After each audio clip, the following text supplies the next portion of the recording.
I try as hard as I can to meet up with subscribers, so while in Malaysia, I met up with a couple of boys who watch the channel. Zizi and I had been in contact for over a year and finally hooked up at Tropicana Golf Course in Kuala Lumpur. I made the drive up from Johor Bahru and Big Papa Z treated me to a round at the luxurious Tropicana. Zizi is an absolute bouse and we talked non-stop from the first tee till the end of dinner at 9 p.m. Absolute legend. Tropicana has some of the best greens around and together with Horizon Hills are the best I've putted on in the region.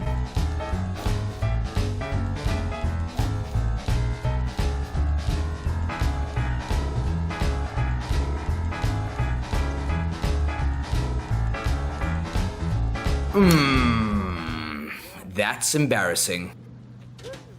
I'll blame the 3.5 hours in the car from Johor. We have to reduce the damage by getting the ball into a position to hit the green on the next shot. No fancy stuff, just get the ball to within a wedge distance.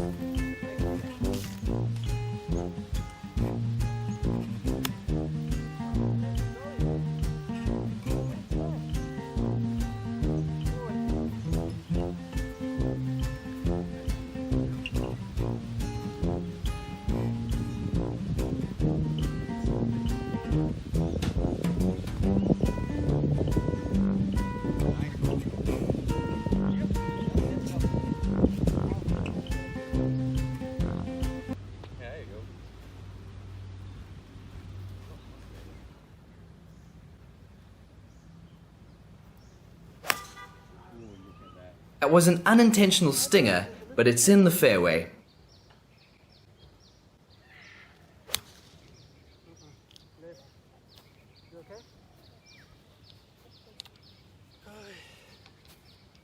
Okay, so I'm with a subscriber and I'm chopping like David Duval circa 2019. There's only one thing on my mind here. Do not chunk this chip. It was at this moment I discovered the best way to completely chunk-proof your chipping. It's the simple technique just with one focus. Hands ahead of the ball, weight forward, and then eliminate the wrist totally by just focusing on rocking your shoulders back and forth. This will stop chunks. Use your backswing as the distance limiter. Report back with results. That's a good par.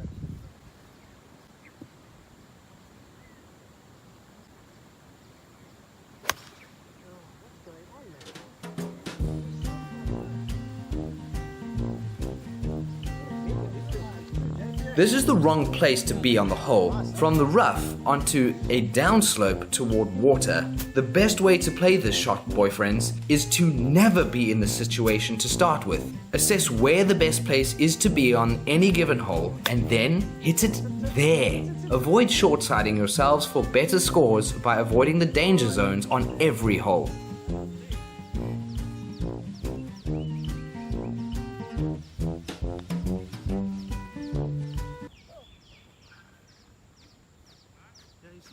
To get the ball up to the hole. This one you just tap it. That's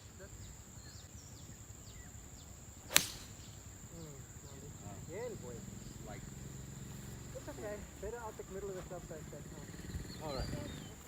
Zizi has a super simple swing and plays with no ego. This straight cold player is the Didi of Malaysia. He jams with the way he plays the game, has a great time, and never gets negative. Oh yeah, that's how you play golf. This is my green light distance. I pull the 50-degree wedge and go straight at the pin, regardless of the location of the pin. This pin was tucked tight on the left side, a proper sucker pin. Find yourself a wedge or a club that is your money club and try set up approaches to be able to hit that shot into the green.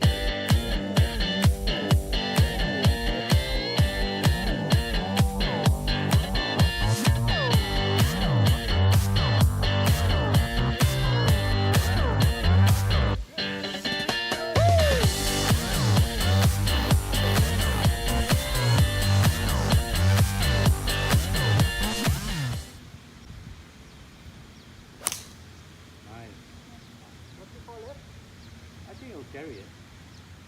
Yeah, no problem. Go again.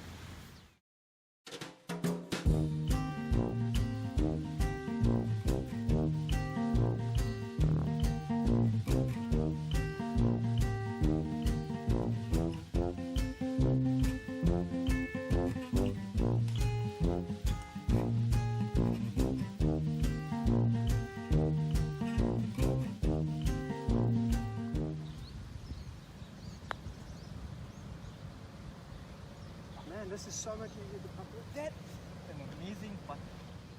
You didn't bounce off the putt.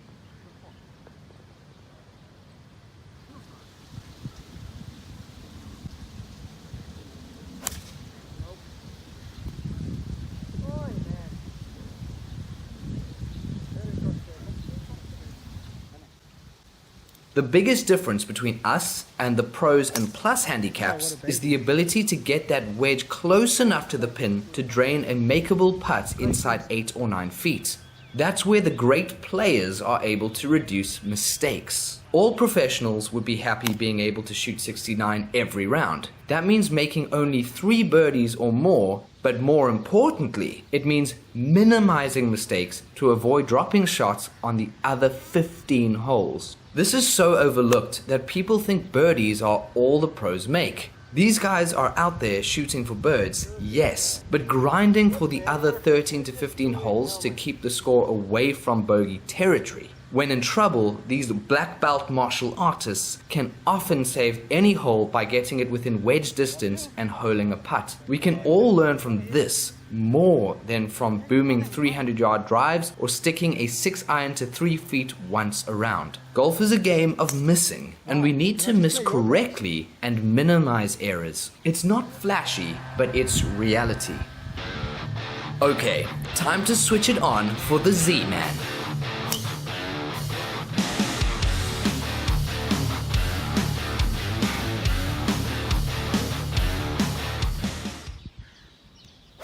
Nice.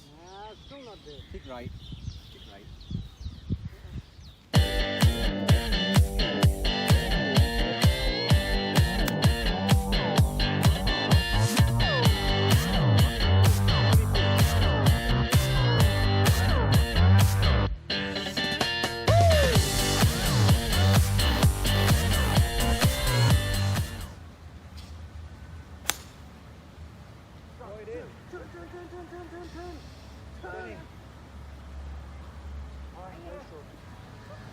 So what I've done here is I've been a bit greedy with my line. I went over the bunker, expecting the draw. It drew less than I thought. And to be honest, I'm not going to draw that pitching wedge more than 2 or 3 yards. So I should have gone right edge of the green. If it stays straight, I'm on the right edge. And if it does turn over, I'm on the left side of the green. Very narrow entrance, but this is short siding, not good.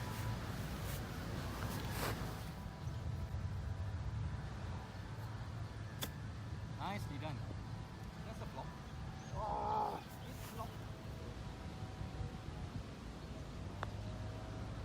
Oh, nice. Well read.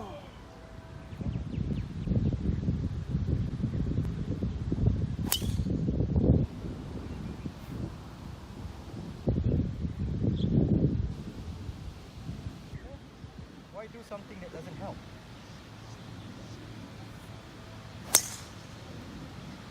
That is a beauty. Man, can you just drive for me, honestly? All right, I'll do.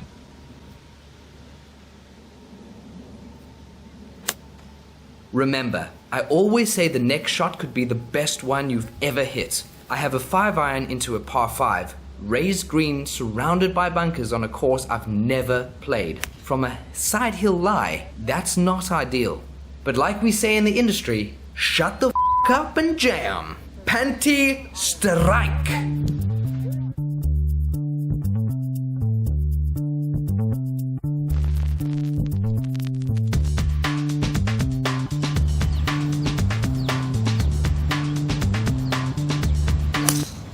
That's the one.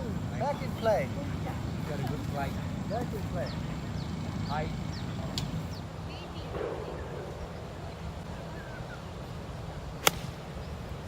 Nice. No bite. No bite.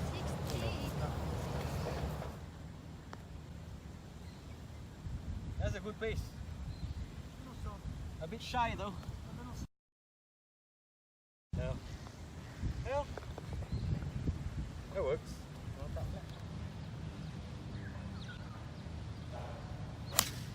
Uh-oh.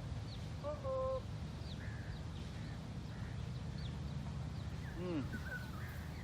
There was a small.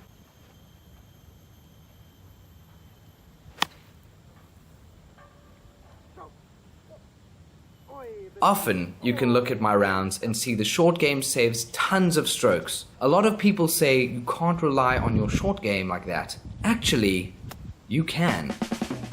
I do. Anyone can. Everyone should. It's how you minimize the big numbers. That bunker is just out of range of my 2-iron, so I line up to it, smack it directly toward the bunker, and it's happy days. Driver can clear it, but it's a new course, so no need to take any unnecessary risks.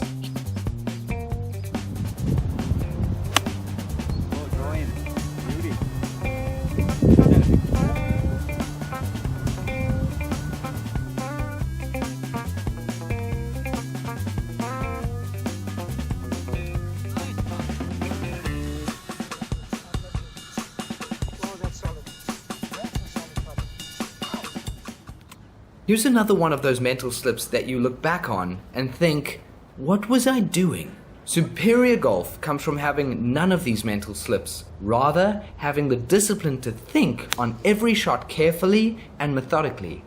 Missing on the right side here is no good. There's Texas on the left side. A shot aimed just left of the pin with a baby draw gets me on the green with a 20-footer for birdie. 2 putts and I'm laughing. 1 putt and I'm in bonus town. Missing to the right leaves a tricky pitch and is a short siding again.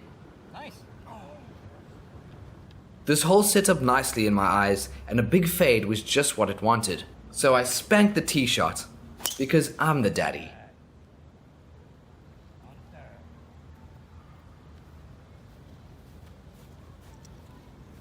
The approach shot was tricky, with only a small entrance to the green on the left of this bunker, but I figured I'm the bouse from the sand, so if it goes into the sand, I'll have a clean lie because a 2-iron won't plug or make a fried egg. Easy life.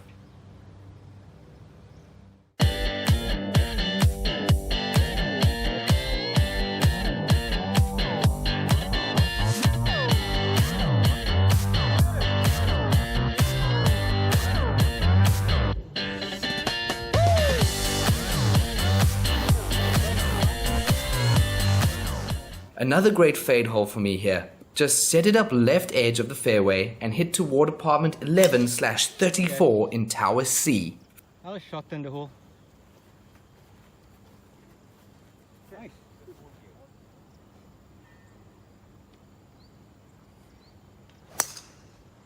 Yeah, it's a beauty. From here, it's just conservative style, what I should have done on the par 3s. Hit to the middle of the damn green and make the par ski.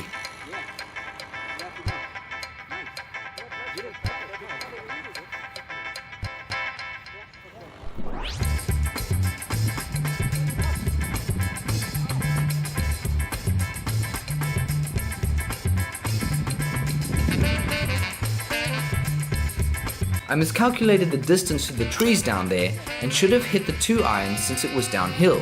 The driver ran through the fairway and left me on a side slope lie. This is not an ideal situation in the least. The ball is well above my feet here, so I will hit a pull draw. The problem here is the wind is directly into me and the palm tree is on the line needed to get me to the green. Then there's water where Z-Man is standing. If I could do this again, I actually have no idea what to do differently. I'd hit 2-iron off the tee to avoid the situation. I had to hit one more club because of the wind, which meant I couldn't clear the tree, but at the same time, I couldn't aim far right enough because of the other trees. This is a no-win situation and should be avoided at all times.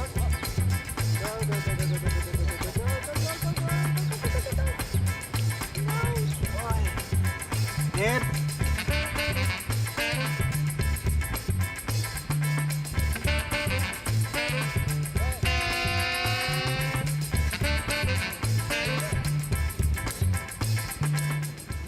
The previous hole is done, and while in the past I would have thought, oh well, now I don't care, I've destroyed my score. Things are different now. I'm not a basket case, I'm the bouse. Didi and Steve have had a profound impact on my golf. Have fun and fight for every shot. The course designer got me, he doesn't stand a chance on the 17th and 18th. I just think, great playing partner, good chat, cool evening weather descending onto one of my favorite cities as the sun disappears. My dad's in the clubhouse waiting. There's kopi C and kaya butter toast everywhere. Mamaks full of curries and naan bread 24 hours a day. Caddies cute as hell. Let's make these the best 2 finishing holes ever, because life could be much worse than a double bogey on a great course. A bit of a shuri off the tee because I wasn't comfortable, but I'm still in play, and all we need is to get this ball to a wedge distance and we're golden.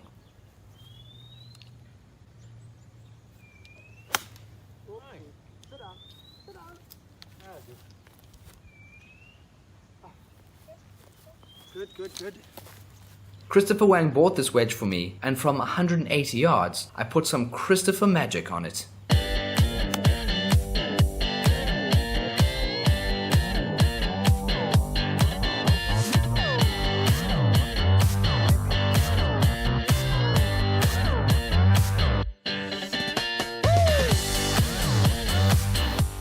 This round made me happy. Z-Man was in my top 5 ever best playing partners. We did some work on the chipping green because he said he can't chip. I told him, actually ZZ, you can chip. You chip like a pro with pro technique. You just keep telling yourself you suck at chipping. I proved it to him on the practice green by making him chip onto spots I selected. He hit every single one, 10 in a row.